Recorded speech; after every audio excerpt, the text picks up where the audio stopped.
श्रीराम श्री ब्रह्मचैतन्य गोंदवलेकर महाराज प्रवचन 14 जून. भगवंत जोडणे हाच एक धर्म. बघूया श्री गोंदवलेकर महाराज काय म्हणतात ह्याबद्दल. भगवंत जोडत असेल तर अधर्मही करावा.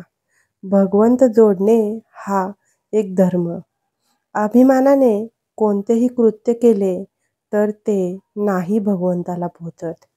दानधर्म केला, धर्मशाळा बांधल्या, हे सर्व नाव होण्याकरता जर केले तर त्याचा तुमच्या कल्याणाला काय उपयोग झाला?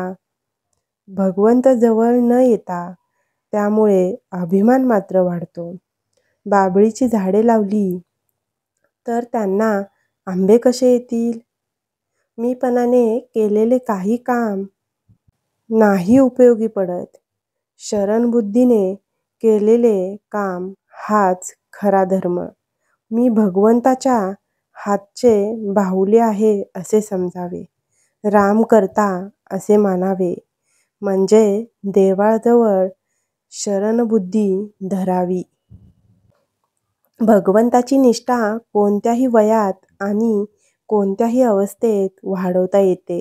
ही निष्ठा कधी कुणाला हार जाणार नाही किंवा कधी कुणापुढे मान लवविणार नाही.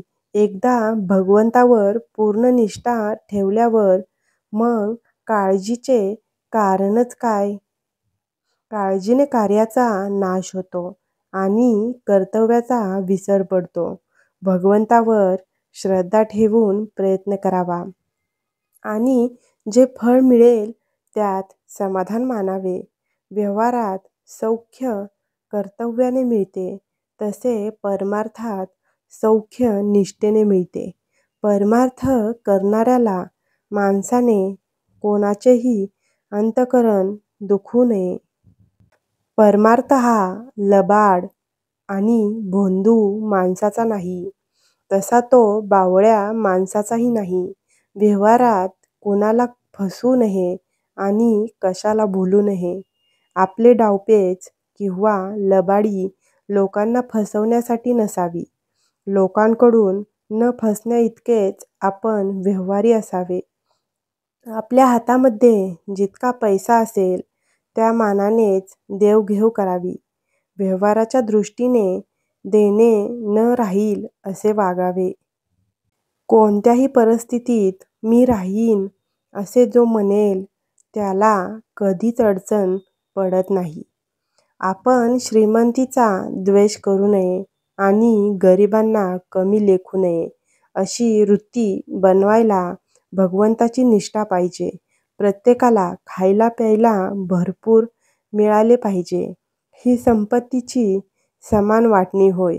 मोबदला न देता आपण पैसा घेतला तर तो ज्याचा घेतला त्याची वासना त्याला चिटकून बरोबर येते. काय गंमत आहे बघा. इतर बाबतीत मनुष्य वचन पाळण्याची पराकाष्ठा करतो, पण पैशाचे वचन देतो सहज आणि ते मोडतोही सहज. तेवढेच वचन पाळण्यात तो कुचराई करतो.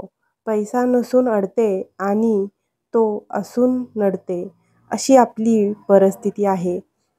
संन्यासाने 1 दिवसाचा संग्रह करावा. गृहस्थाने 3 दिवसाचा संग्रह करावा. आपल्याजवळ 3 दिवस खायला आहे असे पाहिल्यावर आपण मुळीच काळजी करू नये. बोधवाक्य. मी करता आहे ही प्रपंचातली पहिली पायरी, तर राम करता आहे ही परमार्थातली पहिली पायरी. प्रवचनाच्या शेवटी मी जय श्रीराम नामाचा जप करणार आहे.